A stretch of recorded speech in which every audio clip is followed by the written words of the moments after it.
Сива прашина насекаде, пајажини умирисана на влага. Плочките и прозорците беа скоро црни. Креветот на кој ни рекоа да седнем имаше капки од пот и крв од други пациенти. Ова не е сцена од хорор филм. Вака штипјанката Горица Митева на социјалните мрежи ја опиша болничката соба на инфективното оделение во Штип, каде што вчера заедно со своите родители, сите инфицирани со COVID-19 биле примени за болнички преглед.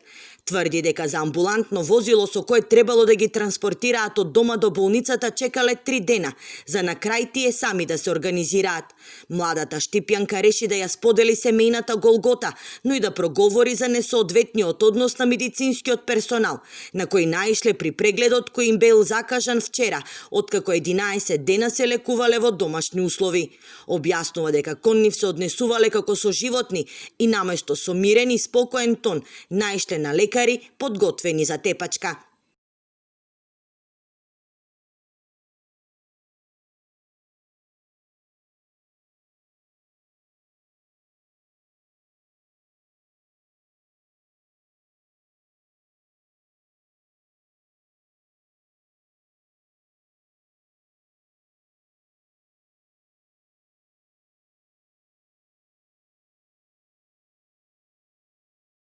Митева за Алфа вели дека стои позади сето она што го споделила на социјалните мрежи. Сепак не замоли дополнително да не ги вознемируваме, бидејќи на семејството сега му е потребно мир за брзо закрепнување.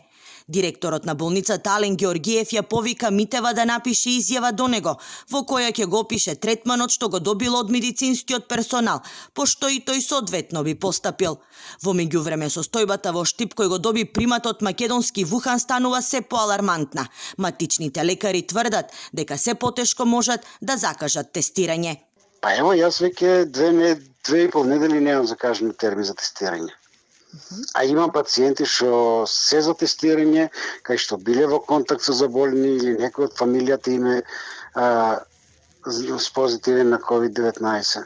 Па ево само последната недела, сега ова што помина, кај мене се јавија на 6 пациенти што требаше да ги закажам тестирање, ама не може да најдам термин. Според податоците, Штип е вториот град со најмногу заразени во државата. Дополнително загрижува фактот што се намалува и возрастната граница. До крајот на мај најзастапена била популацијата од 50 години па нагоре, за разлика од сега, кога се почесто термини за тестирање бараат лица од 17 до 45 години.